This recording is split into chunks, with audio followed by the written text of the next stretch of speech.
I should have known the moment the carriage wheels fell silent that Ravenshollow would change me forever.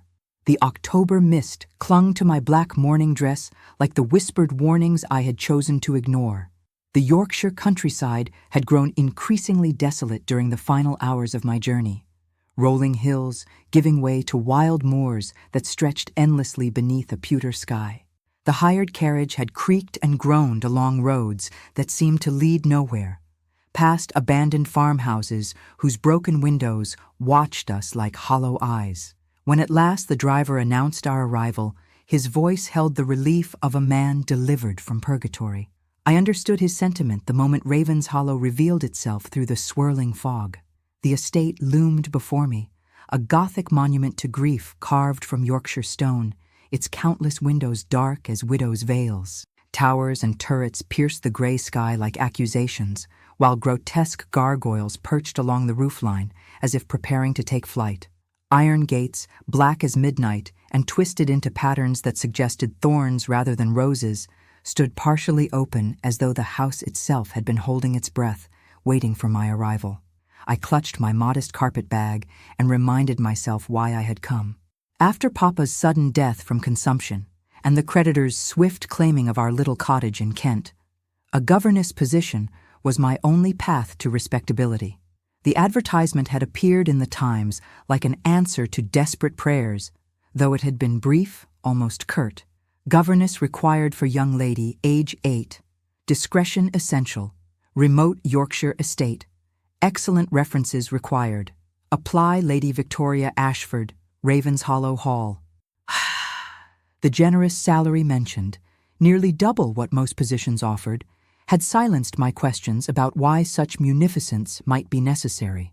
Now, standing before these towering gates with the autumn wind cutting through my threadbare cloak, I wondered what discretion might truly mean in such a place. The carriage driver, a weather-beaten man who had spoken little during our journey, refused to carry my trunk beyond the gates. "This is as far as I go, miss," he muttered, his eyes never quite meeting mine. "House sends someone for the luggage." He departed with unseemly haste, wheels rattling against the cobblestones as if pursued by demons I could not yet see. Mrs. Holloway, the housekeeper, greeted me with the efficiency of one accustomed to new arrivals who rarely stayed long. She emerged from the shadows of the great entrance hall like a spectre herself, a woman carved from the same stern stone as the house. Her gray hair was pulled so tightly that it seemed to stretch the lines around her pale blue eyes, and her black dress rustled with the stiffness of perpetual mourning. The keys that hung from her waist jangled like distant church bells with each measured step. "Miss Hartwell, I presume."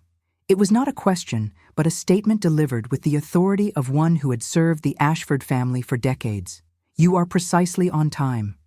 Lady Ashford values punctuality above most virtues." As we walked through halls lined with portraits of stern-faced Ashfords, their painted gazes following our every step, she outlined my duties with mechanical precision. The house felt impossibly vast, room opening upon room in a maze of corridors that seemed designed to confuse rather than welcome. Marble floors reflected our footsteps, creating an echo that suggested we were accompanied by invisible companions.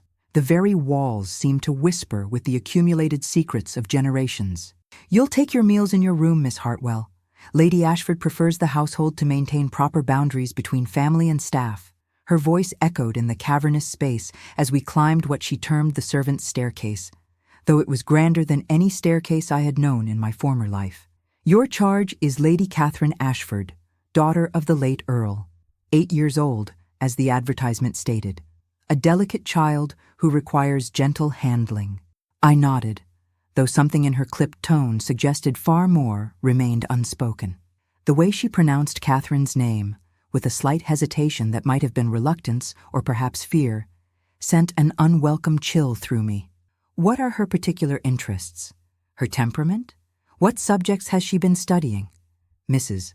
Holloway's steps faltered almost imperceptibly, and her fingers found the silver cross that hung at her throat, worrying it as if it were a talisman against some unseen threat. "Lady Catherine is a quiet child. Very quiet indeed. You'll find her easy to manage, Miss Hartwell. She rarely speaks and requires little in the way of entertainment or instruction. The housekeeper paused at the top of the stairs, her pale eyes fixed on something I could not see. The family has endured much tragedy. The Earl's death last winter was most sudden, most unexpected. A riding accident in the fog, they said, though the horse returned without a mark upon it. Since then, well, the house has not been the same. My room was small but clean, tucked away in what had once been the nursery wing. A narrow window overlooked the estate's vast grounds, where ancient oaks stood like sentinels against the darkening sky. The furniture was simple but well maintained. A narrow bed covered with a quilt that had seen better days, a plain wooden washstand, and a writing desk that bore the scratches and ink stains of previous occupants. As Mrs. Holloway departed, with promises that Lady Catherine would be brought to me after tea, I unpacked my few belongings with the care of one who owned little of value. The fading daguerreotype of my parents found its place on the simple pine table, their faces already seeming distant as shadows from my former life. Papa, with his kind eyes and scholar's stoop, Mama in her best Sunday dress with the lace collar she had tatted herself. They seemed impossibly far away now, as if they belonged to a different world entirely. I had been Margaret Hartwell, beloved daughter of a country rector. Now I was simply Miss Hartwell, Governess, a woman whose worth would be measured in her ability to remain invisible while shaping a young mind. The afternoon stretched endlessly before me like a sentence without reprieve. I waited in the schoolroom Mrs. Holloway had shown me, a cheerless chamber with tall windows that admitted more shadow than light. Books lined the shelves, their leather spines cracked with age and neglect, many bearing titles in Latin or Greek that suggested they had been chosen more for appearance than utility. A child's slate lay forgotten on the writing desk, covered with a thin layer of dust that suggested it had not been used in months. The only decoration was a sampler hanging crookedly on the wall, its needle-worked message reading, "Children should be seen and not heard," in faded blue thread. When the long case clock in the hallway chimed 5, its deep bronze voice echoing through the corridors like a funeral bell, I realized with growing unease that no one was coming.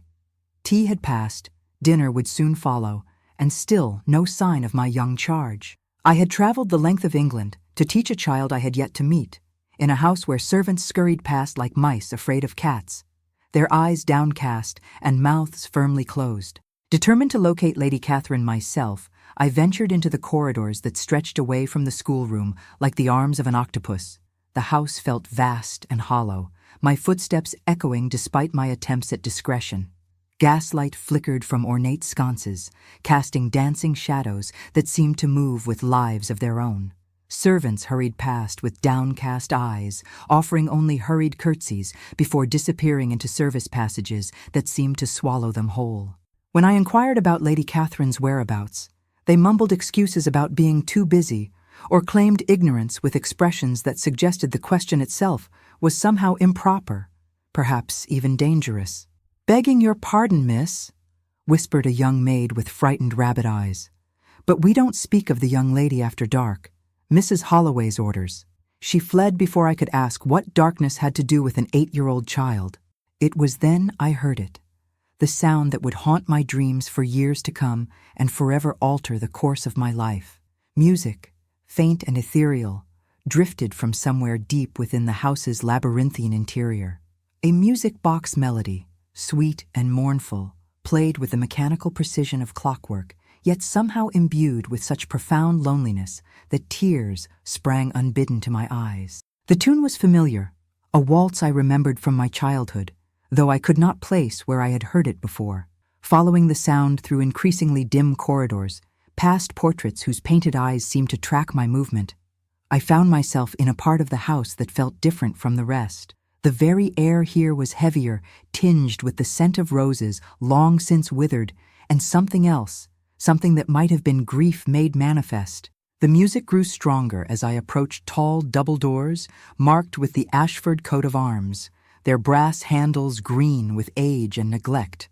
The ballroom beyond was magnificent and abandoned, a cathedral of lost celebration that spoke of happier times when Ravenshollow had known laughter and light.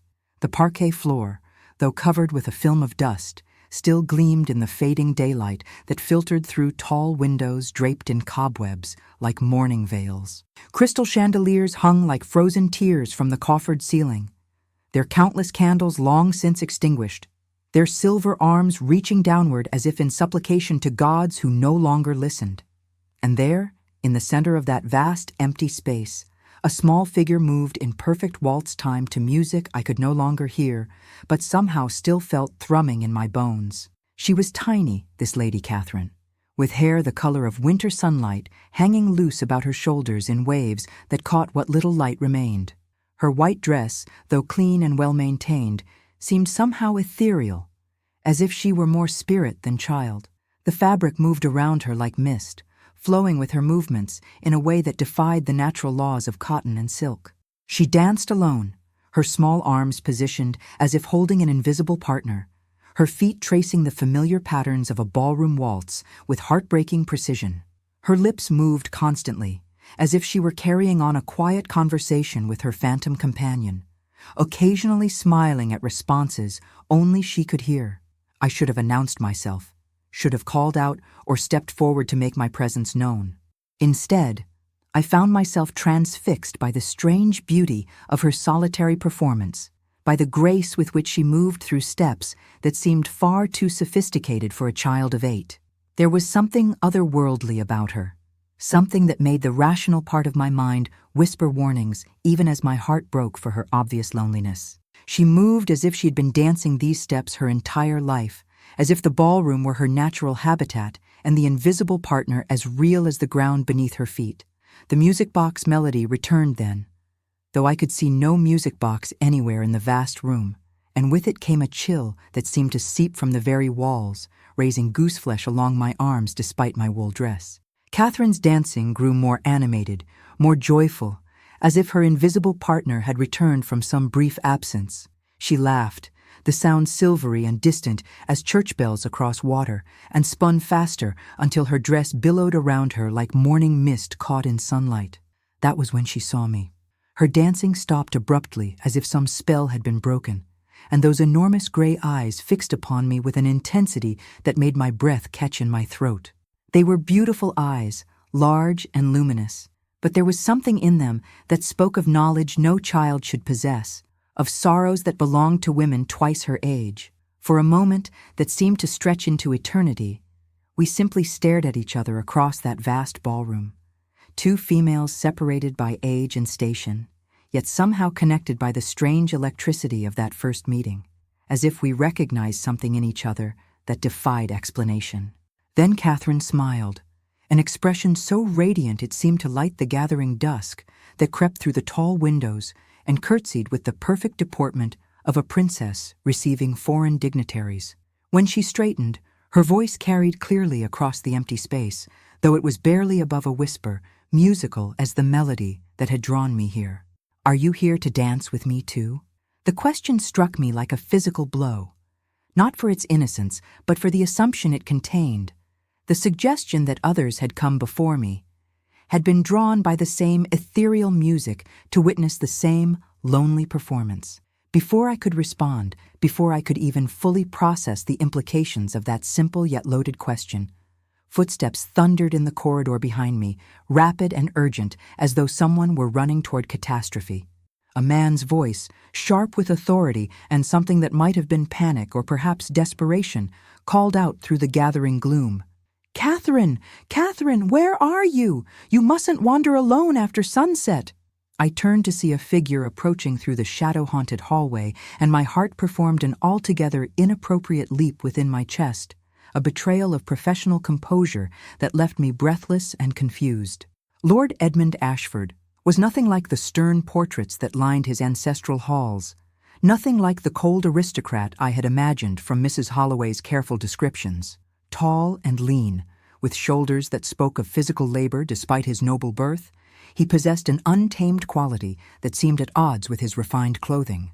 Dark hair, the color of midnight shadows, was disheveled as if he had been running his hands through it, and when he drew closer, I could see that his green eyes held depths of sorrow that seemed to echo the very walls of Ravenshollow itself.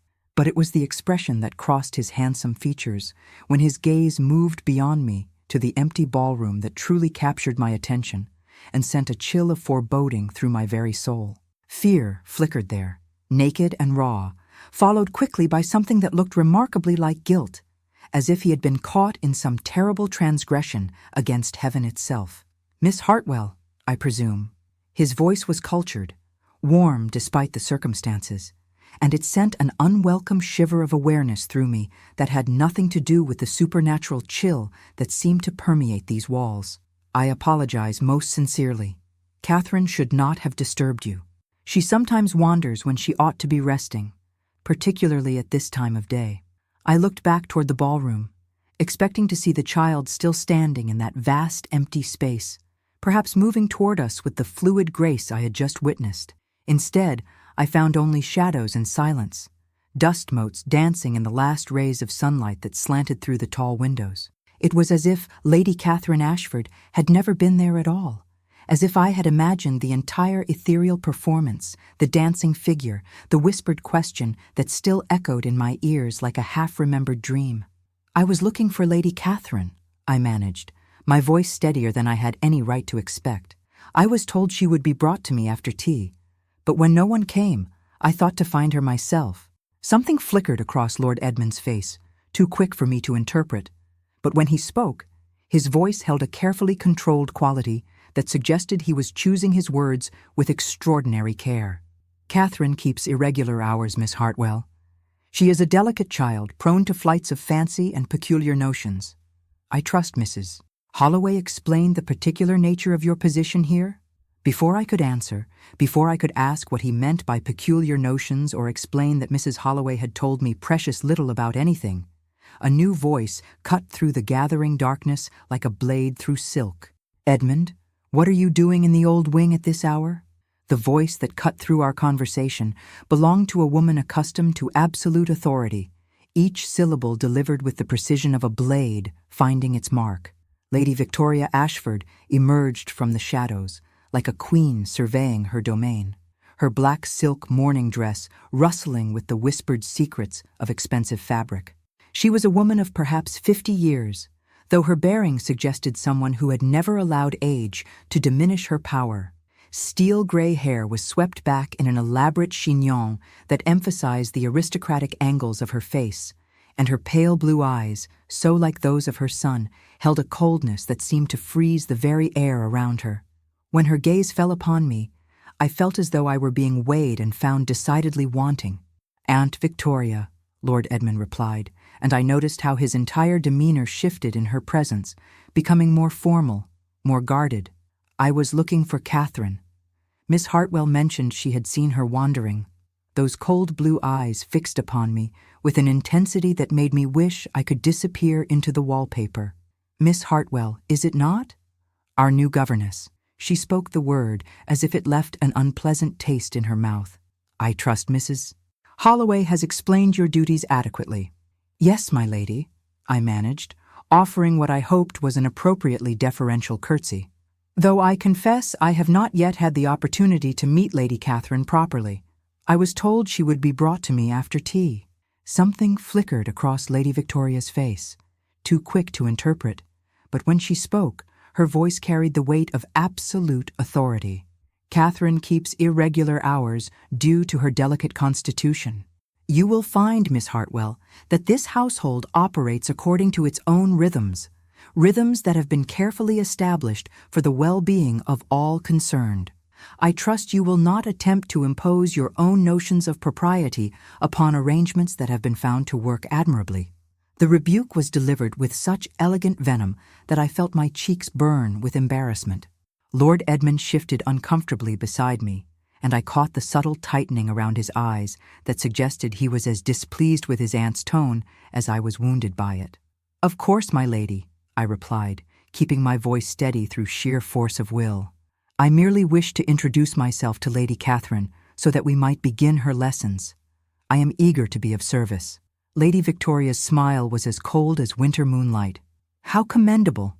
Edmund, you will escort Miss Hartwell back to her quarters. It is nearly time for dinner, and I prefer the corridors to be clear during the evening hours." She turned to me with a look that brooked no argument. "You will take your meals in your room, Miss Hartwell. A tray will be sent up. We dine late in this house, and Catherine retires early. You will find it best to keep to your own quarters after sunset." Before I could respond to this peculiar instruction, she had swept away down the corridor, her footsteps echoing with the authority of one who had never been contradicted. Lord Edmund and I were left alone in the gathering dusk, the awkward silence stretching between us like a chasm. "Please forgive my aunt," he said quietly, his voice carrying a warmth that seemed to chase away some of the chill Lady Victoria had left in her wake. "She has been mistress of Ravenshollow for many years, and the recent tragedy has made her even more protective of our family's privacy." I found myself studying his profile in the dim light, noting the way shadows accentuated the strong line of his jaw and the way his dark hair curled slightly at his collar. There was something about him that drew me despite every instinct screaming that becoming attached to my employer's family could only lead to heartbreak and dismissal. "The recent tragedy," I repeated carefully. Mrs. Holloway mentioned that the Earl died in a riding accident.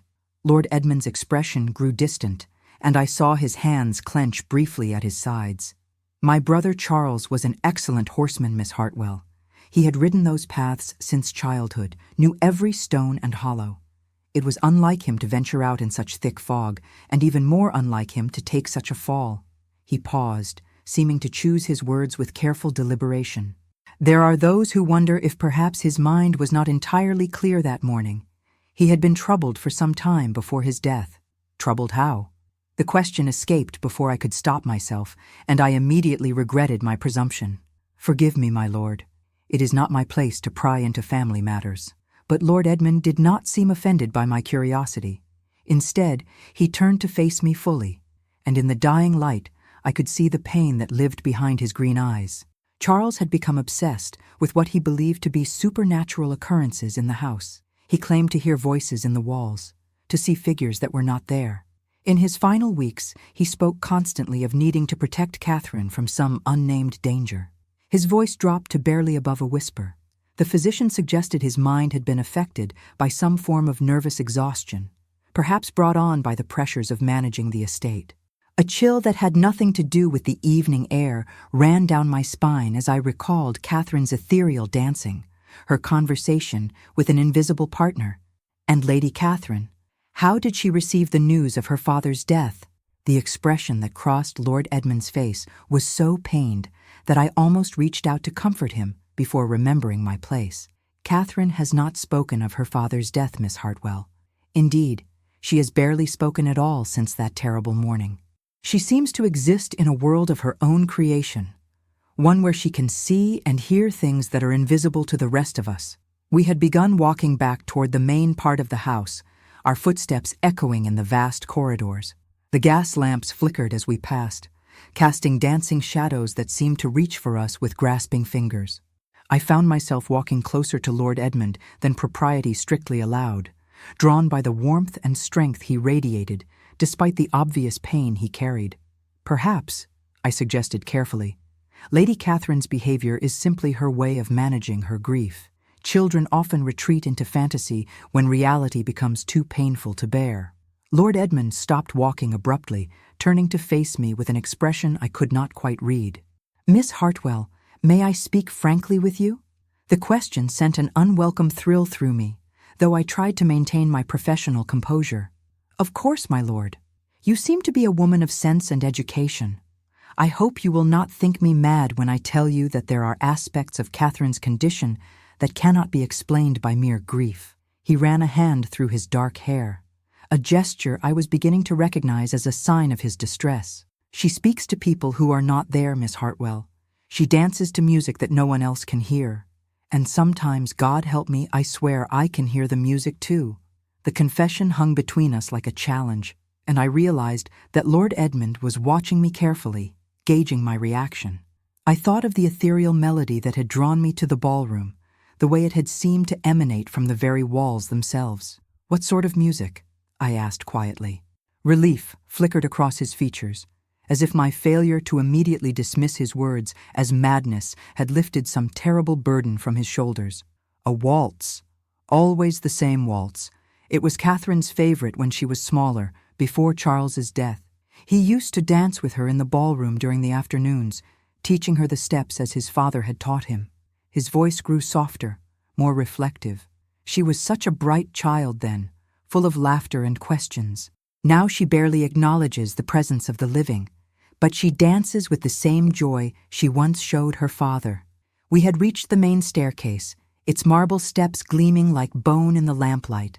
Lord Edmund paused at the bottom, his hand resting on the ornate banister as he seemed to struggle with some internal decision. "Miss Hartwell, I must ask you to be patient with Catherine. The previous governesses found her behavior too disturbing to tolerate. They left without notice, claiming the child was possessed or mad." His green eyes met mine with an intensity that made my heart race. "I hope you will prove more understanding. Catherine needs someone who will not abandon her to her isolation."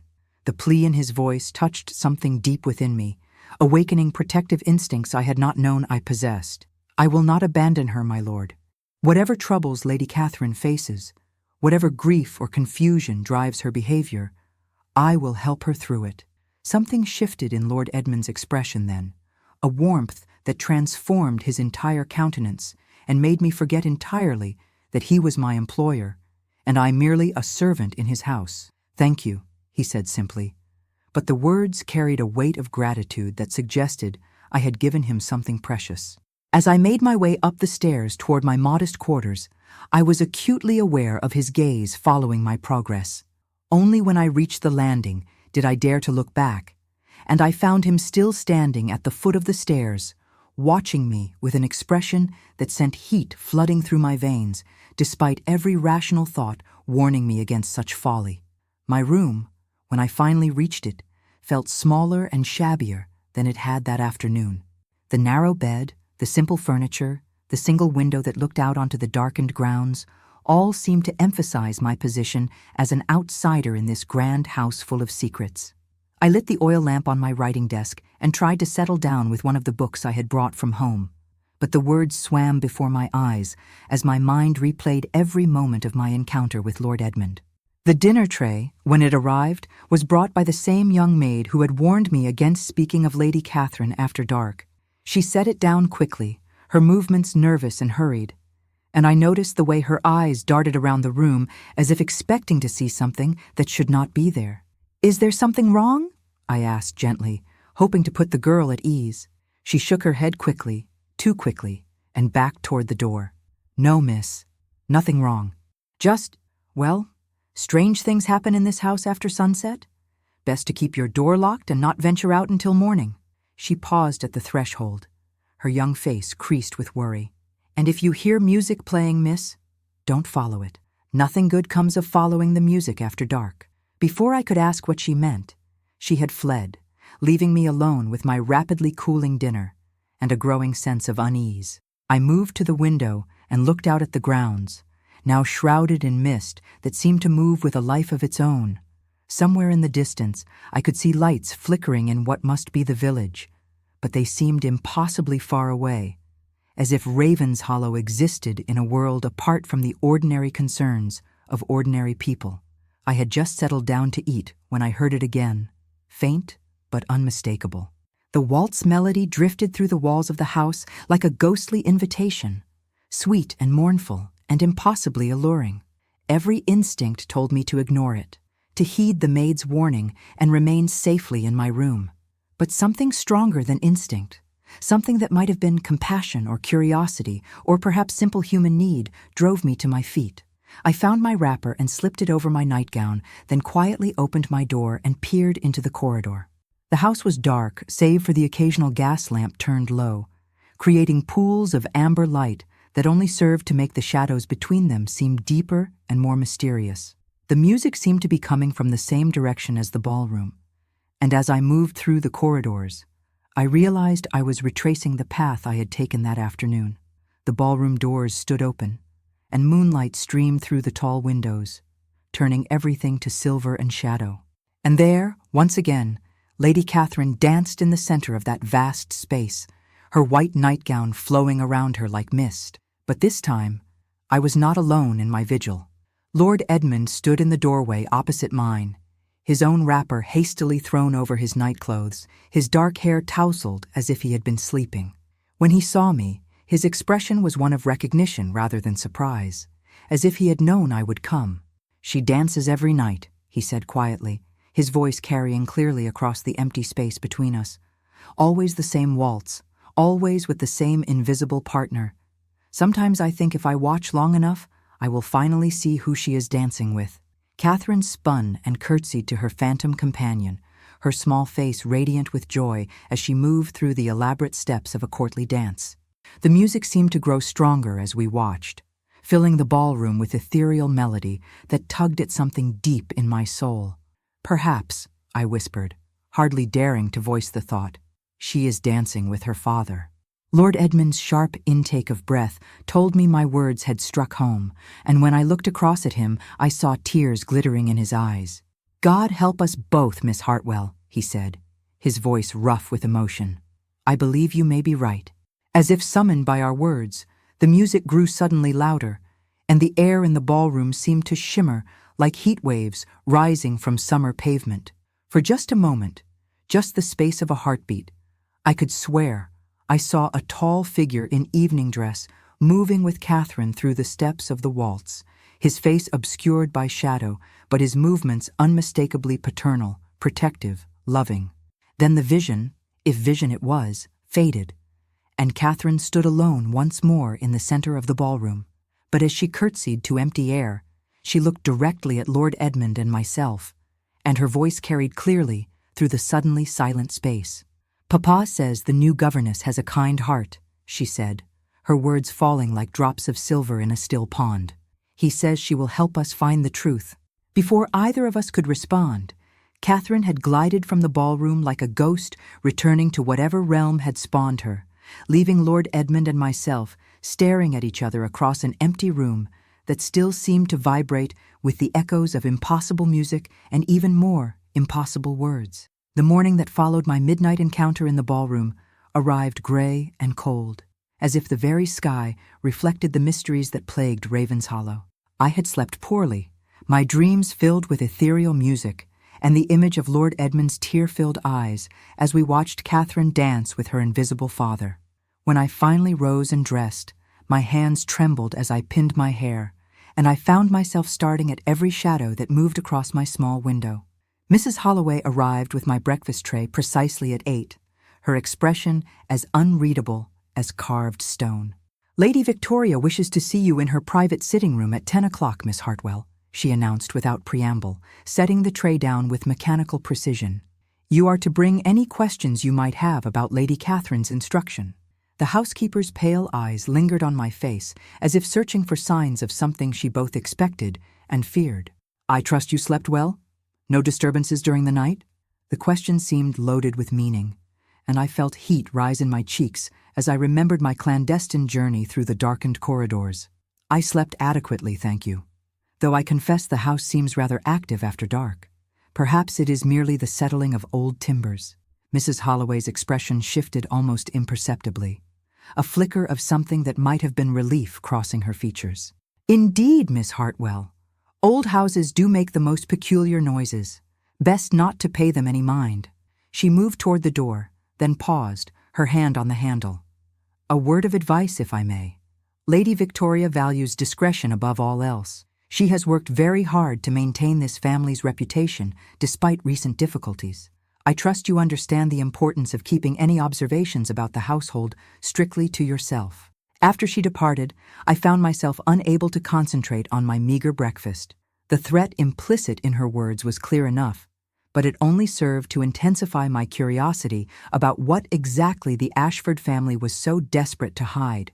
Catherine's mysterious behavior, the Earl's strange death, the servants' obvious fear, all pointed to secrets that ran deeper than mere grief or madness.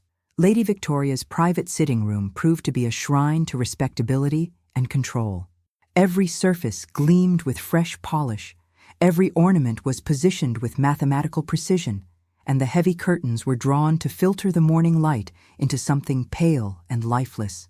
Lady Victoria herself sat behind an imposing mahogany desk like a general planning a campaign, her steel-gray hair perfectly arranged, and her black morning dress so crisp it might have been pressed moments before my arrival. Miss Hartwell.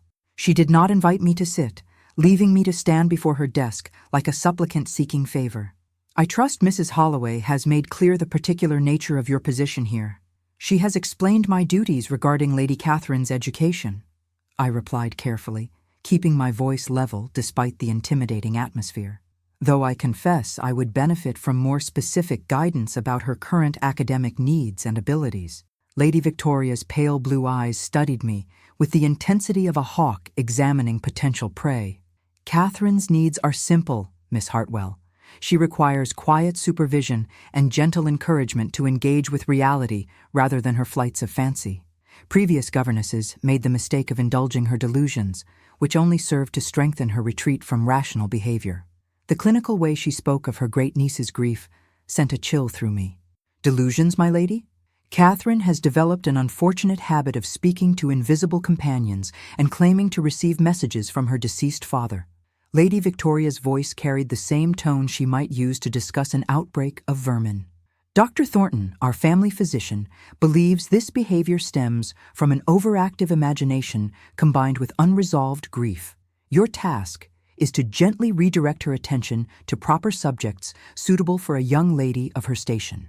I thought of Catherine's radiant joy as she danced, the love that had illuminated her small face as she moved through the waltz steps with supernatural grace. To dismiss such profound emotion as mere delusion seemed not just cruel, but willfully blind. Perhaps, I ventured carefully, allowing Lady Catherine to express her grief in whatever form brings her comfort might be more beneficial than forcing her to suppress it. Children often process loss in ways that seem strange to adults but serve important emotional purposes. The temperature in the room seemed to drop by several degrees. Lady Victoria's pale eyes turned to ice, and when she spoke, each word was delivered with cutting precision. Miss Hartwell, you have been in this house for exactly 1 day. I have been managing this family's welfare for nearly 30 years. I will not have some provincial rector's daughter question methods that have been carefully considered by medical professionals and refined through experience. The calculated cruelty of the insult struck me like a physical blow, but I forced myself to maintain my composure. Of course, my lady, I merely wish to understand the best approach to help Lady Catherine. The best approach, Miss Hartwell, is the one I have outlined. Catherine will spend her mornings in the schoolroom engaging with proper subjects: mathematics, geography, French, needlework. She will take her meals with you rather than wandering the house at inappropriate hours, and you will report to me weekly regarding her progress toward more rational behavior. Lady Victoria's gaze sharpened. I trust there will be no repetition of yesterday's incident in the old wing. Catherine is not to venture into the abandoned portions of the house, and neither are you. The ballroom is abandoned? I asked before I could stop myself. Something flickered across Lady Victoria's face. There and gone so quickly I might have imagined it. The ballroom has been closed since my nephew's death. It holds too many memories that serve only to encourage Catherine's unhealthy preoccupation with the past. She is forbidden from entering it, and I expect you to ensure she complies with this rule. As I left Lady Victoria's sitting room, my mind raced with the implications of what she had revealed, and perhaps more importantly, what she had carefully avoided saying. The ballroom was not simply unused, it was actively forbidden. Catherine's connection to her father was not just discouraged, but treated as a dangerous delusion that must be stamped out at all costs. And Lady Victoria's reaction to my questions suggested she knew far more about the mysterious circumstances surrounding her nephew's death than she was willing to admit. I found Catherine in the schoolroom precisely at noon, though she had apparently arrived by some route that avoided the main corridors entirely. She sat perfectly still at the writing desk, her hands folded in her lap, and her enormous gray eyes fixed on some point beyond the tall windows. In the daylight, she appeared heartbreakingly normal, a small girl in a simple blue dress with her golden hair neatly braided. Only the otherworldly stillness that surrounded her like an invisible cloak suggested there was anything unusual about her. "Good morning, Lady Catherine," I said gently, settling into the chair beside her desk. "I am Miss Hartwell, your new governess." Those luminous gray eyes turned to me with an intensity that was both startling and oddly familiar. For a moment, she simply studied my face, as if searching for something specific. Then she smiled, an expression of such warmth that it transformed her entire countenance. "You came to watch me dance," she said, her voice soft but clear. "You didn't run away like the others." The directness of her observation caught me off guard, but I found myself responding with equal honesty. "Your dancing was beautiful, Lady Catherine. I could see how much joy it brought you. Papa taught me," she continued, her gaze growing distant. "Every afternoon before tea, we would practice in the ballroom. He said a proper lady must know how to dance with grace and confidence." Her voice grew softer, more thoughtful. "He still teaches me, you know. Even though Aunt Victoria says he cannot." I felt my heart clench at the matter-of-fact way she spoke of her continued connection with her deceased father. "Tell me about your papa, Catherine. What was he like?" For the first time since I had arrived at Ravenshollow, Catherine's face came truly alive. Her gray eyes sparkled with warmth, and her small hands gestured expressively as she spoke. "Papa was the kindest man in all the world. He never raised his voice, even when the tenants brought him troubles. He read me stories every night, wonderful tales about brave princesses and magical kingdoms. And he always said that love was the strongest magic of all, stronger than death or time or any earthly power." The pain in her young voice was so acute that I found myself reaching across the desk to take her small hand in mine. "He sounds like a wonderful father, Catherine. You must miss him terribly." "I do miss him," she admitted, her eyes filling with tears that she blinked away with the stoic determination of a child who had learned to bear too much sorrow. "But he hasn't really left me, Miss Hartwell. He comes to me every night and we dance just like we used to. He tells me stories about the place where he lives now, where there is no sadness and no pain. And he asks me to wait for him, to be patient until the truth can be told." The hair on my arms rose as Catherine spoke, not from fear, but from the absolute certainty in her voice. This was not the rambling of a child lost in fantasy, but the testimony of someone who had experienced something beyond ordinary understanding. "What truth, Catherine?" I asked quietly. Her expression grew troubled, and she glanced toward the door as if ensuring we were truly alone. "Papa says there are wicked people who want to keep secrets buried. He says they are afraid of what will happen if everyone learns how he really died." Her voice dropped to barely above a whisper. "He didn't fall from his horse, Miss Hartwell. Someone hurt him and made it look like an accident." Before I could respond to this shocking revelation, footsteps echoed in the corridor outside the schoolroom. Catherine immediately transformed, her face becoming blank and distant as she picked up a slate and began to copy letters with mechanical precision. When Mrs. Holloway appeared in the doorway, she found what appeared to be a normal lesson in progress. "Miss Hartwell," the housekeeper said, her sharp eyes taking in every detail of the scene before her, "Lady Victoria wishes to know how Lady Catherine's first lesson progresses." "Very well," I replied, struggling to maintain my composure after Catherine's devastating revelation. "Lady Catherine is working on her penmanship, and we plan to begin geography this afternoon." Mrs. Holloway's gaze shifted to Catherine, who continued copying letters without acknowledging the housekeeper's presence. "Excellent. Lady Victoria will be pleased to hear that Lady Catherine is engaging with proper subjects." She paused, her eyes narrowing slightly. "I trust there have been no disturbances or inappropriate topics of conversation?" The warning in her voice was unmistakable. But before I could formulate a response, Catherine looked up from her slate with an expression of perfect innocence. "Miss Hartwell is teaching me about faraway places, Mrs. Holloway.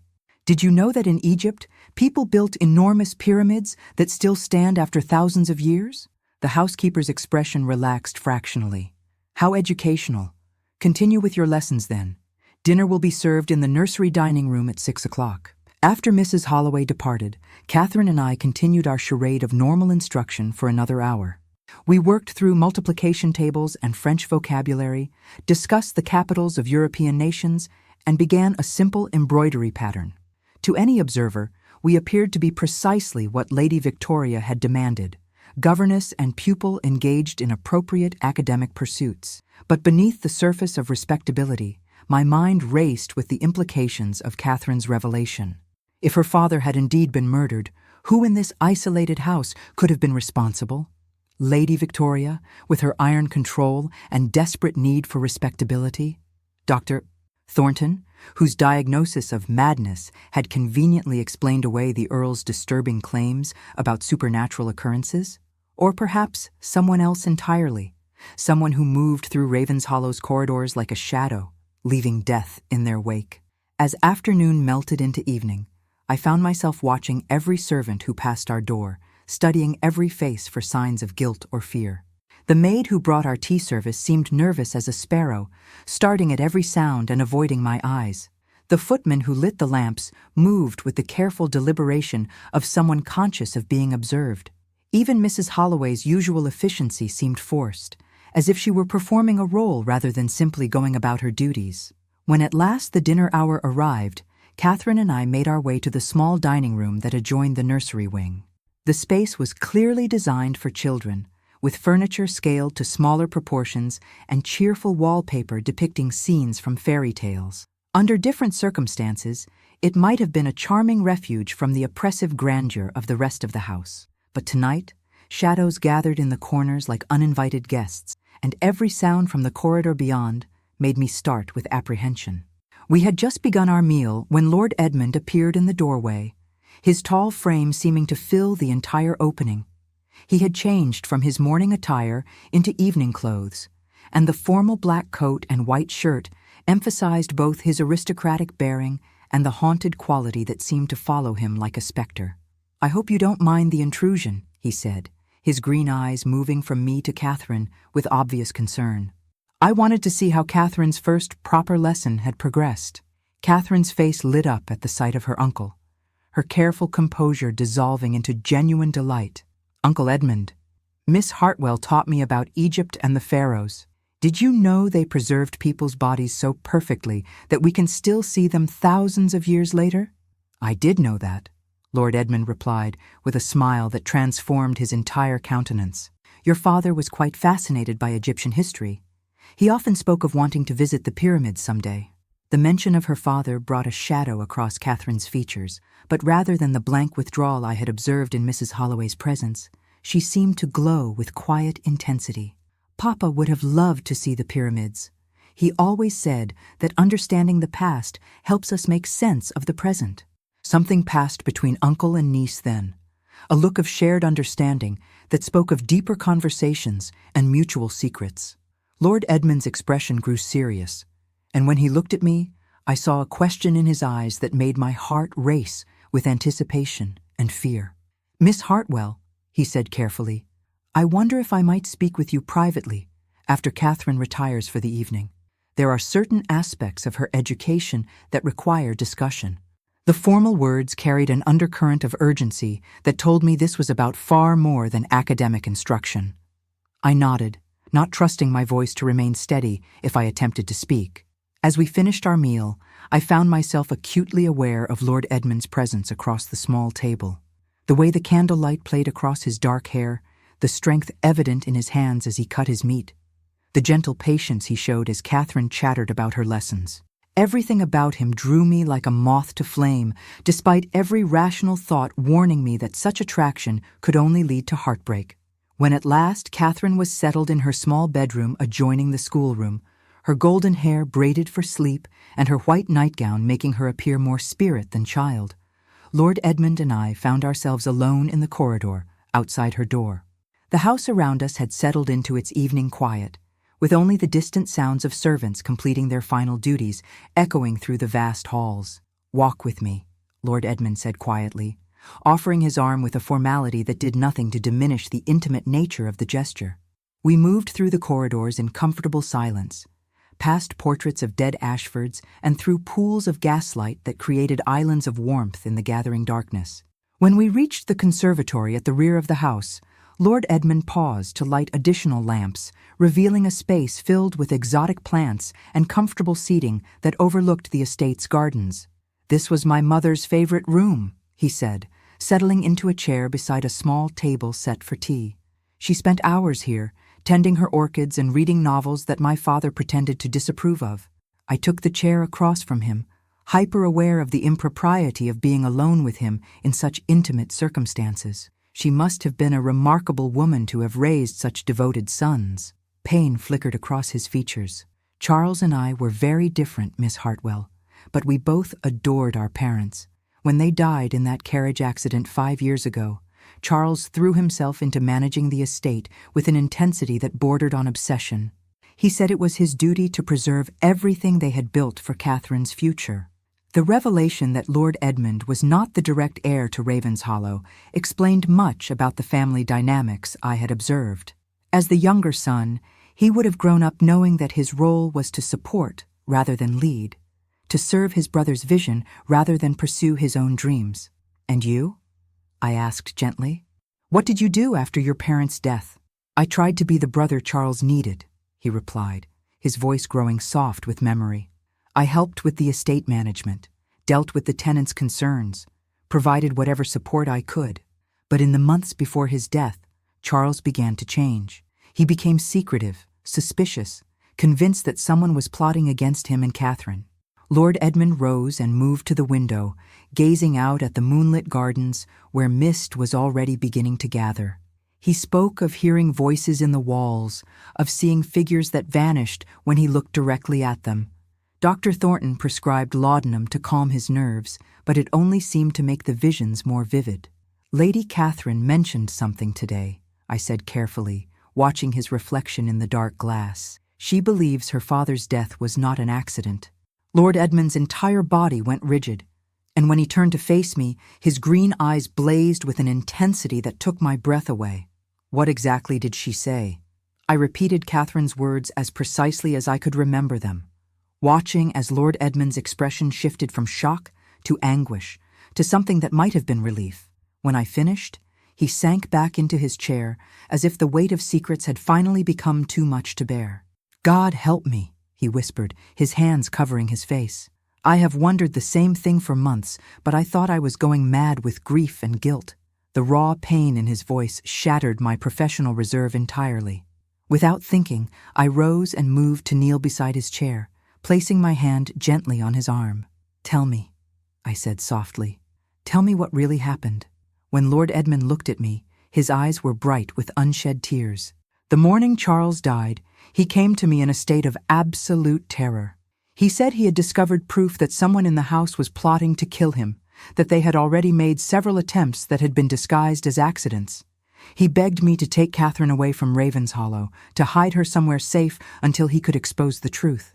His voice broke slightly as he continued. I thought he was having another episode brought on by the laudanum. I told him to rest, promised we would discuss it later when he was calmer. Instead of listening to him, instead of protecting him as I should have, I watched him ride out into that cursed fog, and I did nothing to stop him. The agony in his confession moved me beyond words. Without conscious thought, I reached up to touch his cheek, feeling the warmth of his skin beneath my fingertips. You could not have known, I whispered. You were trying to help him in the only way you understood. Lord Edmund caught my hand, holding it against his face as if it were a lifeline in a storm.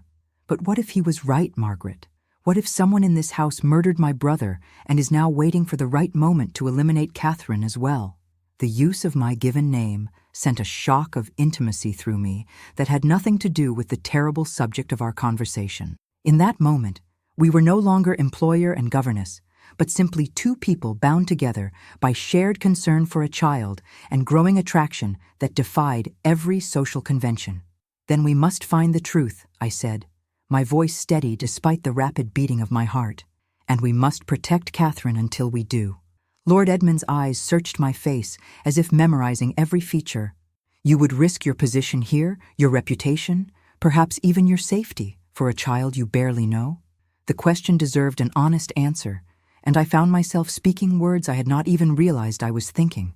I would do it for Catherine, yes, but I would also do it for you, Edmund, because I believe you are a good man caught in impossible circumstances, and because I cannot bear to see you tormented by guilt that is not yours to carry. Something fundamental shifted between us in that moment, an acknowledgement of feelings that could never be spoken aloud in the daylight world of propriety and social expectations. Lord Edmund leaned forward slightly, his free hand coming up to cup my face, and for one breathless instant, I thought he might kiss me despite every rule of decency that stood between us. Instead, he simply held my gaze, his thumb tracing a gentle path across my cheekbone. "Margaret," he said softly, and my name on his lips sounded like a prayer. "What are we going to do?" Before I could answer, the sound of footsteps in the corridor beyond shattered the intimate spell that had woven itself around us. Lord Edmund released me immediately, and I rose and returned to my chair with movements that I hoped appeared calmer than I felt. Mrs. Holloway appeared in the doorway, her sharp eyes taking in every detail of the scene before her. "Lord Edmund, Lady Victoria requests your presence in the drawing room. And Miss Hartwell, Lady Catherine, seems to be having one of her episodes. She is asking for you specifically." As we hurried toward the nursery wing, I could hear it before we reached Catherine's door. Music, faint but unmistakable, drifting through the walls like a ghostly summons. The ethereal waltz that had become as familiar as my own heartbeat filled the corridor, and with it came the soft sound of a child's voice speaking to someone who could not be seen. When Lord Edmund opened the door to Catherine's room, we found her standing in the center of the small space, still in her white nightgown, but moving through the steps of an elaborate dance. Her eyes were closed, her face radiant with joy, and her lips moved in constant conversation with her invisible partner. "She's been like this for nearly an hour," Mrs. Holloway said, her voice tight with disapproval. "No amount of calling her name seems to reach her." As if summoned by our presence, Catherine opened her eyes and looked directly at Lord Edmund and myself. The music seemed to grow stronger, filling the room with ethereal melody that made the very air shimmer. "Papa says it's time," she announced, her young voice carrying with absolute certainty. "He says the truth cannot wait any longer, and that Miss Hartwell must see what really happened the morning he died." Before any of us could respond, Catherine moved to the window and pointed toward the distant stables, now barely visible in the gathering mist. "Tomorrow," she said simply, "when the fog rolls in just like it did that day, Papa will show us everything." The music faded as suddenly as it had begun, leaving us standing in a silence so complete it seemed to press against my eardrums. Catherine smiled once, an expression of such peaceful certainty that it took my breath away, then climbed into her small bed and closed her eyes as if nothing unusual had occurred. As we left her room, I caught Lord Edmund's eye and saw my own determination reflected in his gaze. Whatever secrets Ravenshollow held, whatever truth had died with the Earl on that foggy morning, we would uncover it together. The child we both had come to love deserved nothing less than justice, and perhaps, if we were very lucky, we might find something more than justice in our shared quest for truth. The game, as Catherine's ghostly father seemed to be telling us, was finally about to begin in earnest. The fog began rolling in from the moors just after dawn, thick and gray as morning veils, creeping across the grounds of Ravenshollow with the inexorable patience of fate itself. I watched its approach from my narrow window, my hands pressed against the cold glass as tendrils of mist wound between the ancient oaks and crept toward the house like ghostly fingers reaching for secrets long buried. I had slept poorly, my dreams filled with Catherine's ethereal dancing and the memory of Edmund's touch against my cheek. The intimacy of our conversation in the conservatory had crossed boundaries that could never be uncrossed, and in the harsh light of morning, I found myself torn between the impropriety of my feelings and the undeniable truth that I was falling in love with a man whose very station made such love impossible. Yet as I dressed in my sensible gray wool dress and pinned my hair with hands that trembled only slightly, I knew that whatever this day brought, I would face it at Edmund's side. Catherine's ghostly father had promised revelations, and something deep in my bones told me that those revelations would change everything for all of us. Mrs. Holloway arrived with my breakfast tray precisely at 8, but her usual composure seemed strained. Her pale eyes darted nervously to the window, where the fog was now thick enough to obscure the stables entirely, and her hands shook as she set down the china cup with a rattle that seemed unnaturally loud in the morning quiet. "Lady Victoria wishes to see you immediately after you finish eating," she announced, her voice tight with some emotion I could not identify. "She is most particular that you not venture outside today. The fog makes the grounds treacherous, and we would not want any accidents. The emphasis she placed on the word accidents sent a chill through me that had nothing to do with the October morning. Of course, I replied carefully, though I had planned to take Lady Catherine for a walk in the gardens if the weather permitted. The weather most decidedly does not permit, Mrs. Holloway said sharply. Lady Catherine is to remain indoors today, under strict supervision. Lady Victoria's orders. After the housekeeper departed, I found myself unable to eat more than a few bites of toast. The fog continued to thicken outside my window, and with it came the strange sense that something momentous was building, like the pressure in the air before a thunderstorm. When I finally made my way to Lady Victoria's sitting room, I felt as though I were walking toward a confrontation that had been inevitable from the moment I first set foot in Ravenshollow. Lady Victoria stood with her back to me, staring out the tall windows at the fog-shrouded grounds. She had abandoned her usual black morning dress for one of deep purple that seemed to absorb the gray morning light, and her steel-gray hair was arranged with such precision that not a single strand dared to be out of place. When she turned to face me, her pale blue eyes held a coldness that seemed to freeze the very air. Miss Hartwell. Her voice was as sharp as winter wind. I trust you slept well despite the household's nocturnal disturbances. The comment was clearly a reference to Catherine's musical episode, and I realized that Mrs. Holloway had wasted no time in reporting the previous evening's events. Lady Catherine seemed to be processing her grief through movement and imagination, I replied carefully. Such behavior is not uncommon in children who have experienced significant loss. Catherine's behavior, Lady Victoria said with cutting precision, has moved far beyond normal childhood grief. Last night's performance was the most dramatic yet, and I am concerned that your presence may be encouraging rather than discouraging these unhealthy fantasies. I felt my spine stiffen at the implicit accusation. My lady, I have been here for only 2 days. I hardly think my influence could be responsible for patterns that clearly began long before my arrival. Lady Victoria's eyes flashed with something that might have been anger or perhaps fear. Your influence, Miss Hartwell, extends beyond what you might imagine. Catherine has spoken more in your presence than she has to anyone else since her father's death. She seems to trust you, which makes your approach to her delusions all the more critical. She moved to her desk, where a leather portfolio lay open, its contents hidden from my view. I have here reports from Dr. Thornton regarding Catherine's condition. He believes her fantasies about communicating with her father represent a dangerous form of hysteria that, if left unchecked, could develop into permanent madness. The clinical coldness with which she discussed Catherine's supposed madness made my blood run cold. Dr. Thornton examined Lady Catherine recently? Yesterday evening, after her episode. He administered a mild sedative and confirmed his previous diagnosis. Lady Victoria's voice carried the satisfaction of someone whose position had been vindicated. He has recommended that Catherine be removed from Ravenshollow and placed in a private sanatorium where she can receive proper medical attention. The words struck me like a physical blow. The thought of Catherine, with her ethereal beauty and profound connection to her father's spirit, being locked away in some grim institution, filled me with horror.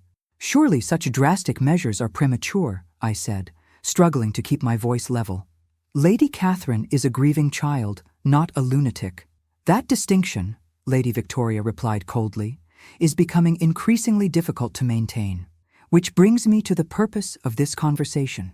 She closed the portfolio with a snap that seemed to echo through the room. I am prepared to offer you an additional £50 above your agreed salary if you will help me convince Catherine to abandon these fantasies about her father. With your support, we might yet avoid the necessity of institutional care. The bribe, for that was clearly what it was, hung in the air between us like a poisonous cloud. £50 was more money than I had ever seen at one time, enough to secure my independence for years to come. Yet the price demanded in exchange made my stomach turn with revulsion. What exactly would you require of me? I asked, though I dreaded the answer. Simply encourage Catherine to engage with reality rather than fantasy. Discourage her claims about receiving messages from her father. Help her understand that the dead cannot speak to the living, and that continued belief in such impossibilities will only bring her pain. Lady Victoria's voice softened slightly, taking on the tone of someone explaining a simple business transaction. Surely you can see the wisdom in helping a child accept the truth of death rather than clinging to comforting delusions. I thought of Catherine's radiant joy as she danced, of the love that transformed her young face when she spoke of her father, of the absolute certainty in her voice when she promised that the truth would finally be revealed. To destroy that connection, to convince her that everything she experienced was mere madness, would be to murder something precious and irreplaceable in her spirit. "I cannot do what you ask," I said quietly, my decision crystallizing even as I spoke the words. Lady Catherine's relationship with her father's memory may be unusual, but it brings her comfort and hope. I will not be the instrument of destroying that. Lady Victoria's expression hardened into something that resembled a beautiful mask carved from marble. How disappointing. I had hoped you would prove more practical than your predecessors. She moved to the window again, gazing out at the fog that now completely obscured the grounds. "Very well, Miss Hartwell. You leave me no choice but to pursue other arrangements for Catherine's care." The dismissal was clear, but as I turned to leave, Lady Victoria's voice stopped me at the door. "I would strongly advise you to remain indoors today, Miss Hartwell. The fog can be quite disorienting, and we would not want you to lose your way." The threat underlying her words was unmistakable, but rather than intimidating me, it only strengthened my resolve. As I made my way back to the schoolroom, I found myself thinking of Edmund's anguished confession about his brother's final mourning, of Catherine's certainty that the truth would be revealed, of the growing conviction that Lady Victoria's desperate need for control masked secrets far darker than mere family embarrassment. I found Catherine in the schoolroom, but she was not engaged in any pretense of normal lessons. Instead, she stood at the tall window, her small hands pressed against the glass as she watched the fog swirl and thicken around the distant stables. Her white dress seemed to glow in the gray light, and her golden hair hung loose around her shoulders as if she had been too eager to dress properly. "It's time, Miss Hartwell," she said, without turning around. "Papa says the fog is exactly as it was that morning, and now everyone will see what really happened." Before I could respond, footsteps sounded in the corridor, and Edmund appeared in the doorway. He looked as though he had slept no better than I, his dark hair disheveled and his green eyes shadowed with exhaustion and apprehension. When his gaze met mine across the small room, I saw recognition of shared purpose that needed no words. "Catherine," he said gently, moving to stand beside her at the window. "What is it you want us to see?" Catherine looked up at him with those luminous gray eyes that seemed to hold wisdom far beyond her years. "Papa wants to show you the truth about how he died. He says the fog will make it possible. Just like it was that morning when the bad person thought no one could see." Edmund's face went pale, but he knelt beside his niece with tender care. "Are you certain about this, little one? Some truths are very painful to bear." "I know," Catherine replied, with the grave solemnity of a child who had already borne too much pain. "But Papa says secrets are like poison, and the only cure is sunlight and truth. He says you've been carrying too much guilt for something that wasn't your fault." The three of us made our way through the house's corridors with the careful quiet of conspirators, avoiding the main passages where we might encounter servants or, worse yet, Lady Victoria herself. The fog had grown so thick that even the gas lamps seemed dimmed, their light diffused into pale halos that barely penetrated the gray murk beyond the windows. When we reached the conservatory that led to the gardens, Edmund paused with his hand on the door handle. "Margaret," he said quietly, and the sound of my name on his lips sent warmth flooding through me, despite the chill that seemed to permeate everything. "Are you certain you want to see this? If Catherine is right about what happened to Charles, it will be nothing less than witnessing a murder." I moved to stand beside him, close enough that I could feel the warmth radiating from his body. "We need to know the truth, Edmund. For Catherine's sake, for yours, and for justice." Catherine had moved ahead of us into the conservatory, and now she stood at the glass doors that led to the garden, her small hands pressed against the panels as she peered into the fog-shrouded grounds. "Papa says to follow the path to the stables," she announced with calm certainty. "He says we must see exactly what he saw, from exactly where he saw it." The fog was so thick as we stepped outside that I could barely see Edmund's tall form beside me. though he stayed close enough that his arm occasionally brushed mine as we followed Catherine along the gravel path. The world had become a gray void, muffled and strange, where familiar landmarks disappeared and reappeared like ghosts. Catherine moved ahead of us with sure steps, as if guided by some inner compass that needed no earthly reference points. When we reached the stables, the building loomed out of the fog like a ship emerging from storm clouds. Catherine led us to a small rise that overlooked the stable yard, where a large oak tree provided both shelter and an excellent vantage point of the area where the Earl would have prepared for his fatal ride. "Here," Catherine said simply, settling herself at the base of the oak with the calm certainty of someone who had done this before. "Papa says to watch the stable yard. The fog will show us what happened." For long moments, nothing occurred except the gradual thickening of the mist around us. I found myself pressed close to Edmund's side, sharing warmth and comfort as we waited for whatever revelation Catherine's ghostly father had promised. The silence was complete, broken only by the soft drip of moisture from the tree branches overhead and the distant sound of our own breathing. Then, as if summoned by some supernatural force, figures began to materialize in the fog-shrouded stable yard. At first they seemed like mere shadows, insubstantial and wavering, but gradually they gained definition and clarity until I could see them as clearly as if they were truly present. The Earl himself appeared first, a tall man with Catherine's golden hair and Edmund's green eyes, leading a magnificent bay horse from the stable. Even in the ghostly replay of his final morning, he moved with the confident grace of someone completely at home with horses and country life. He seemed troubled, glancing frequently over his shoulder as he checked the horse's tack with unusual care. "Charles always said Thornfield was the most reliable horse in the county," Edmund whispered beside me. "He would never have thrown my brother under normal circumstances." As if responding to his words, another figure emerged from the fog, and I gasped as I recognized the purposeful stride and authoritative bearing of Lady Victoria herself. But this was Lady Victoria, as I had never seen her, moving with stealth rather than her usual commanding presence. Something clutched in her gloved hand that glinted dully in the gray light. The ghostly scene played out before us with the terrible inevitability of a nightmare. Lady Victoria approached her nephew as he prepared to mount, engaging him in conversation that seemed casual but kept him distracted as she moved closer to the horse. With movements so smooth they might have been choreographed, she reached toward the animal's neck, and I saw the flash of what appeared to be a small syringe as she administered something to the unsuspecting horse. "My God!" Edmund breathed, his voice strangled with horror and disbelief. "She drugged Thornfield." The Earl, completely unaware of his aunt's actions, swung himself into the saddle and rode out into the fog with the confidence of someone who had no reason to suspect treachery.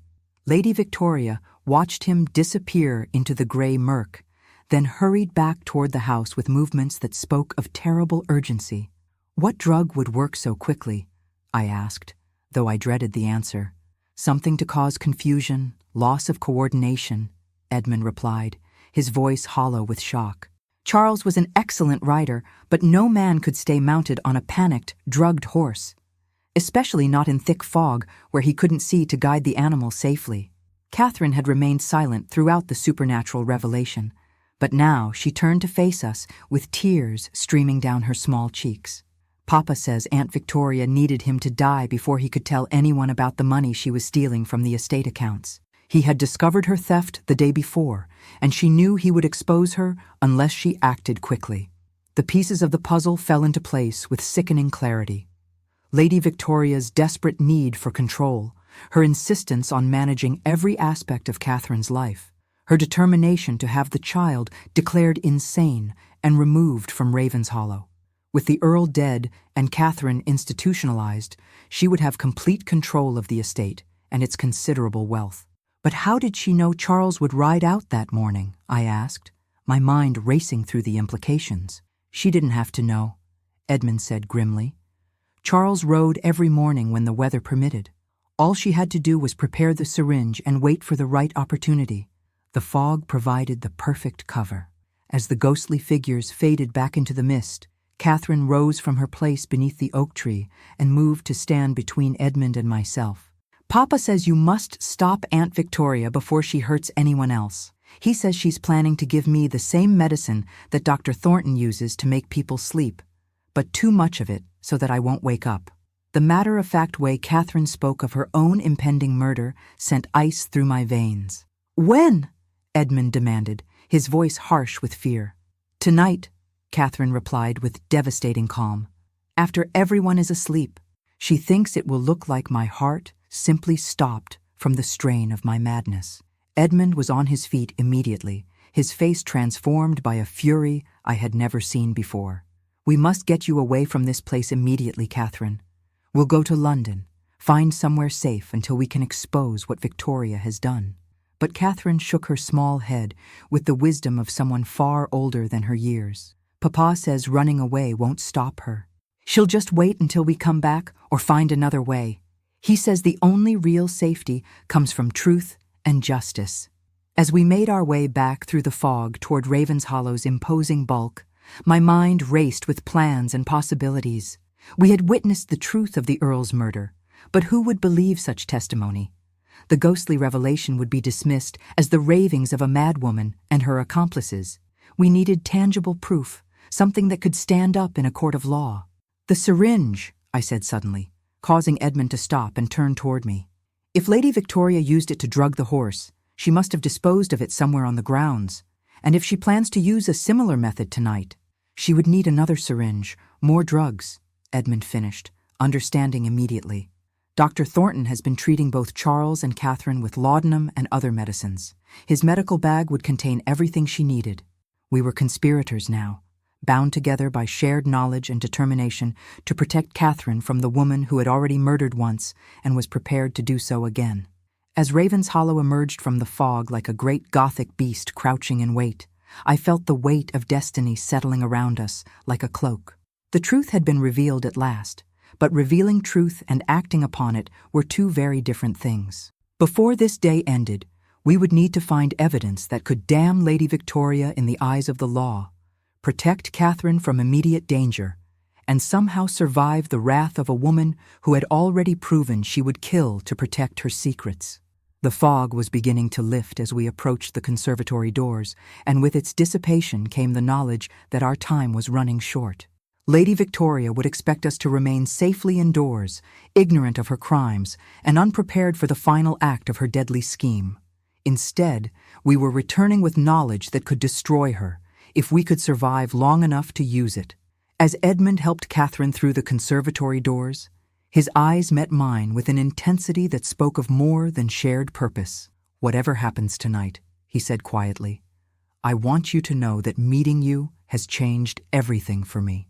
You have given me hope when I thought all hope was lost." The declaration, spoken with such quiet conviction, sent warmth flooding through me despite the deadly circumstances we faced.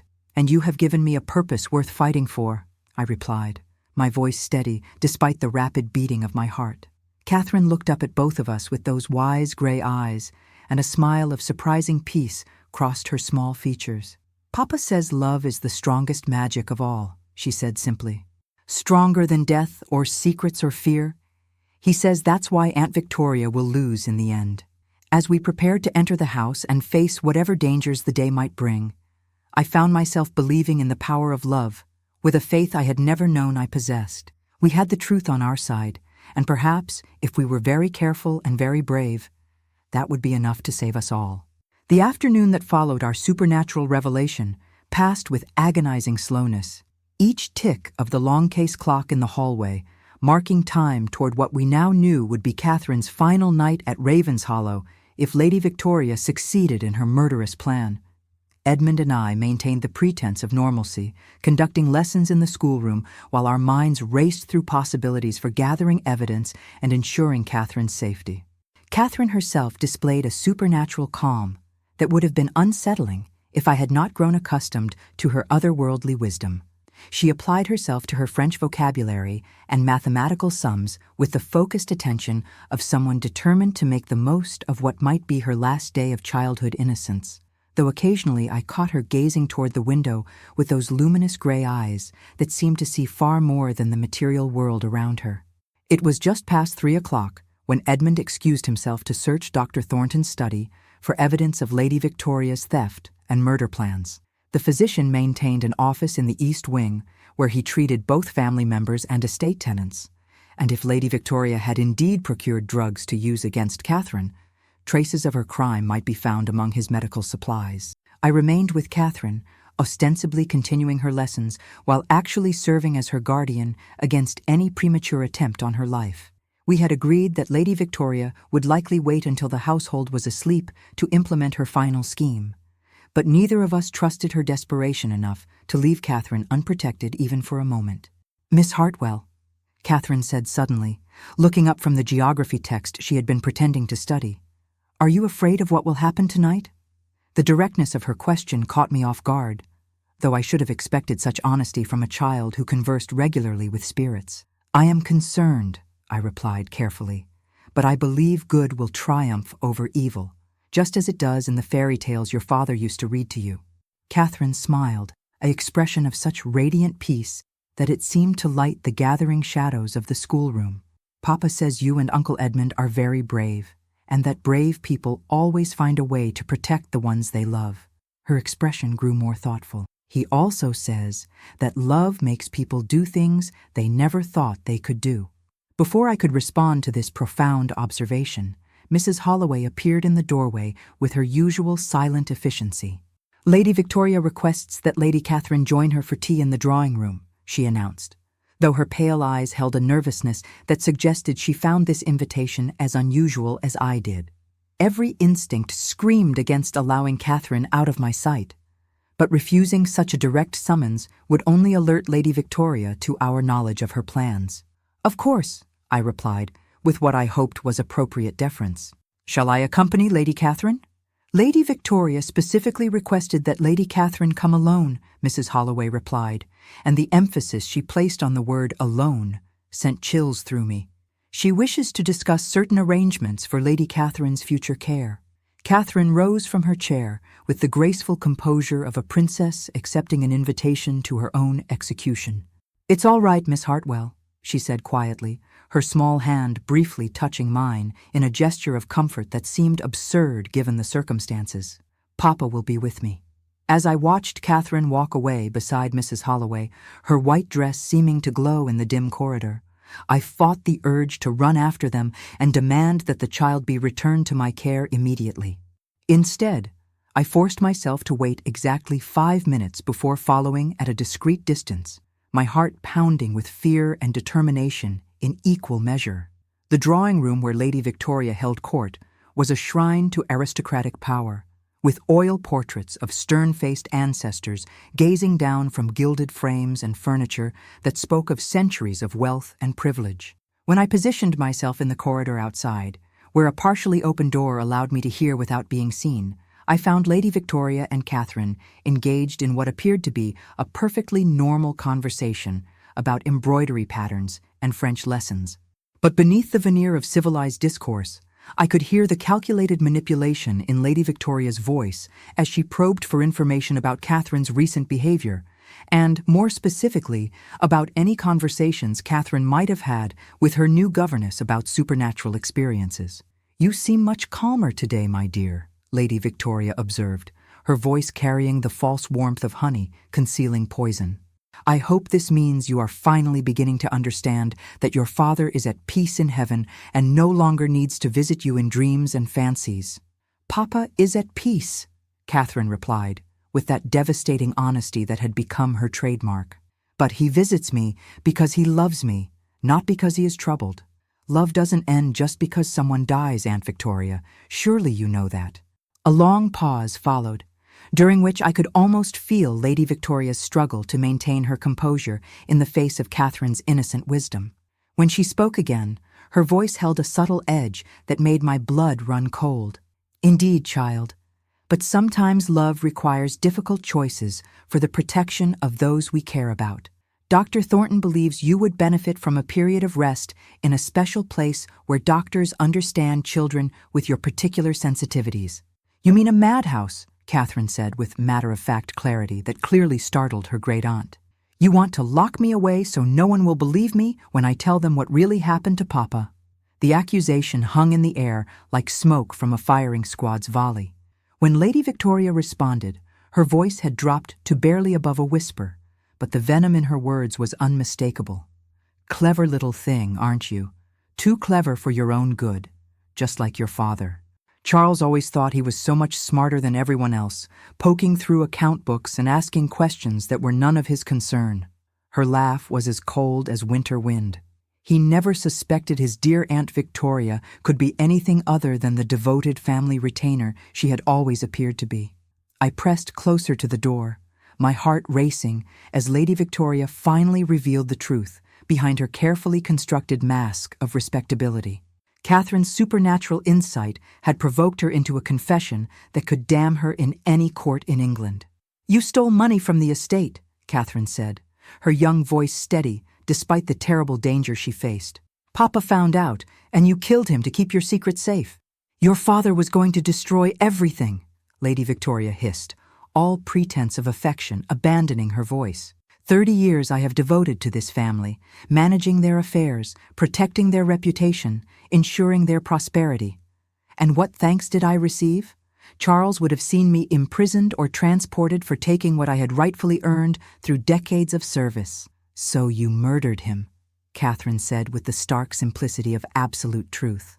"I protected myself and this family from scandal," Lady Victoria corrected coldly. "Charles's death was regrettable but necessary, just as your upcoming departure from this world will be regrettable but necessary." The naked threat against Catherine's life galvanized me into action. I burst through the drawing-room doors with a fury that surprised even myself, placing my body between Catherine and the woman who had just confessed to murdering her father. "Get away from her," I commanded, my voice ringing with an authority I had never known I possessed. Lady Victoria's pale blue eyes widened with surprise, then narrowed with calculation. "Miss Hartwell, how unexpected to find you eavesdropping on private family conversations, though perhaps not entirely surprising, given your apparent tendency to encourage Catherine's delusions." "The only delusion here," I replied, my voice steady despite the fear coursing through me, "is your belief that you can continue to murder innocent people without consequence." Something shifted in Lady Victoria's expression then, a mask falling away to reveal the cold ruthlessness that had always lurked beneath her aristocratic composure. "You have heard nothing that could be proven in any court of law. The ravings of a mad child and her delusional governess would be dismissed by any rational person." "Perhaps," Edmund's voice said from the doorway behind me, "but the testimony of a peer of the realm might carry more weight." I turned to see Edmund striding into the drawing-room with Dr. Thornton's medical bag in one hand and a collection of papers in the other. His green eyes blazed with righteous fury as he faced the woman who had murdered his brother and planned to kill his niece. "I found everything in Thornton's office," he announced, his voice carrying the weight of absolute conviction. "The falsified account books showing where you have been embezzling estate funds for years. The correspondence with private sanitariums discussing Catherine's institutionalization, and most damning of all, the empty vials that once contained enough laudanum to kill a grown man, let alone a child." Lady Victoria's face went pale as death, but her voice remained steady. "You cannot prove I took those drugs. Thornton himself has been treating both Charles and Catherine with laudanum for their supposed nervous conditions." "True," Edmund replied with grim satisfaction. "But the good doctor has been very meticulous in his record-keeping. Every dose administered is carefully documented, and the amounts missing from his supplies correspond exactly with what would be needed to drug a horse and kill a child." As Edmund spoke, I became aware of additional figures gathering in the doorway behind him. Mrs. Holloway stood there with several footmen, their faces grim with the knowledge that they were witnessing the exposure of crimes that would rock the very foundations of Ravenshollow. Dr. Thornton himself appeared, his medical bag having been restored to his possession, along with evidence that would forever link him to either complicity or incompetence in Lady Victoria's schemes. "Furthermore," Edmund continued relentlessly, "I have sent word to the magistrate in York, along with copies of all relevant evidence. Constables are already on their way to arrest you for the murder of my brother and the attempted murder of his daughter." Lady Victoria's composure finally cracked entirely. The aristocratic mask fell away to reveal something ugly and desperate. A woman who had spent so many years scheming and stealing that she had forgotten how to be anything other than calculating and cruel. "You sanctimonious fool!" she snarled at Edmund, her voice rising to a pitch that bordered on hysteria. "Do you think exposing me will bring Charles back? Do you think justice for the dead is worth destroying this family's reputation forever?" "Justice for the dead," Catherine said quietly, moving to stand beside Edmund with the fearless dignity of someone who had never doubted that truth would ultimately prevail, "is worth everything, Aunt Victoria. Papa says forgiveness is possible, but only after truth and justice have been served." The arrival of the constables from York brought an end to Lady Victoria's reign of terror at Ravenshollow. She was arrested with all the ceremony due to her station, though the handcuffs that bound her wrists served as a stark reminder that aristocratic privilege could not protect her from the consequences of murder. As she was led away to face trial and inevitable execution, she maintained her haughty composure, but I saw the fear in her pale blue eyes and knew that she finally understood the price of her crimes.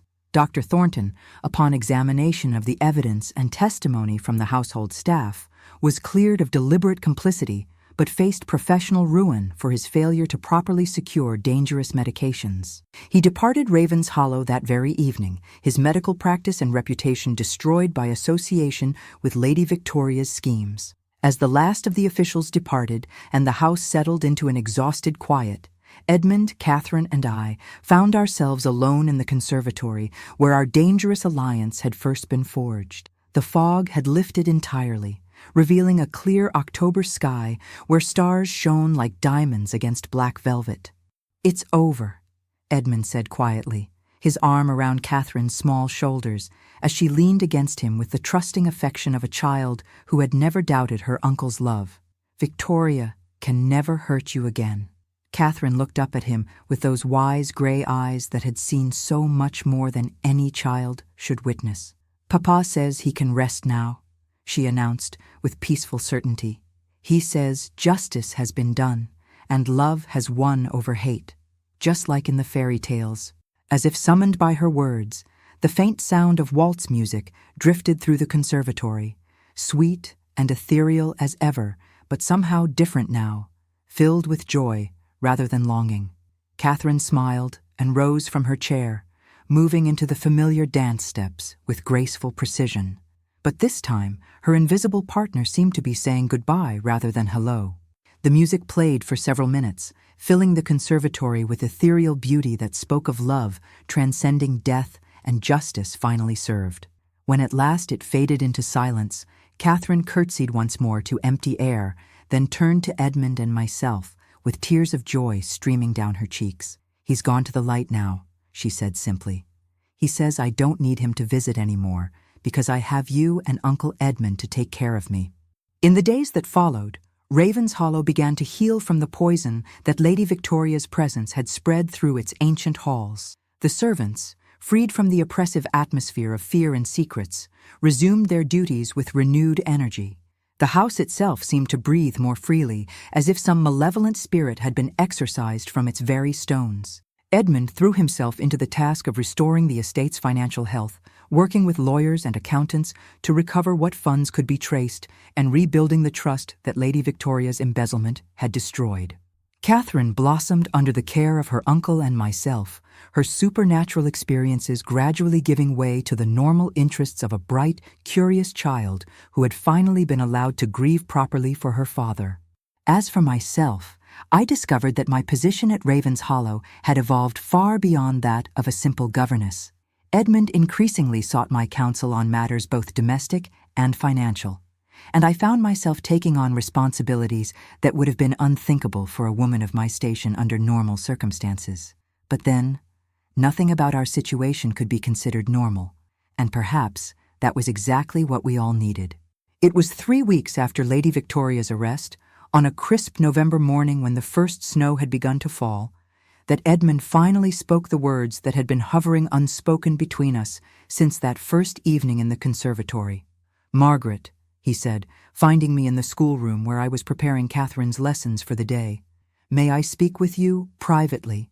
The formality of his request sent my heart racing, though I tried to maintain my professional composure. "Of course, my lord." He laughed softly at the title, shaking his head as he moved to stand before the tall window that overlooked the gardens. "I think we are past such formalities, don't you? After everything we have been through together?" When he turned to face me, his green eyes held a warmth that sent heat flooding through my veins despite the November chill. "Margaret, these past weeks have shown me something I never expected to find. Not just your courage and kindness, though both have been remarkable, but something far more precious." He moved closer, near enough that I could see the flecks of gold in his green eyes, near enough that the scent of his cologne made my head spin with possibilities I had not dared to consider. "You have shown me what it means to find a true partner, someone who shares not just affection, but purpose, someone who would risk everything for the people she loves." "Edmund," I whispered, his name a prayer on my lips. "I know the obstacles," he said, his voice growing urgent as if he needed to speak quickly before his courage failed him. "The difference in our stations, the scandal it would cause, the whispers that would follow us wherever we went. But I also know that I cannot imagine facing the future without you at my side." He dropped to one knee before me, producing a ring that caught the morning light like captured starfire. "Margaret Hartwell, would you do me the honor of becoming my wife? Would you help me raise Catherine and restore Ravenshollow to what it should be? Would you trust me with your heart as I am trusting you with mine?" The proposal hung between us like a bridge across an impossible chasm, an invitation to step into a future that would defy every convention of our time, but might just be worth the risk. I looked down at this man who had shown me courage and kindness in equal measure, who had trusted me with his family's darkest secrets and his own broken heart, and found my answer in the depth of my own feelings. "Yes," I said, the word escaping on a breath that seemed to carry away every fear and doubt I had ever harbored. "Yes, Edmund, with all my heart." As he slipped the ring onto my finger and rose to take me in his arms, the sound of applause echoed from the doorway. We turned to find Catherine standing there, her face radiant with joy as she clapped her small hands together in delight. "Papa says this is exactly what he hoped would happen," she announced, with the satisfied air of someone whose fondest wishes had been fulfilled. "He says love really is the strongest magic of all, and that you two were meant to find each other in spite of everything that tried to keep you apart."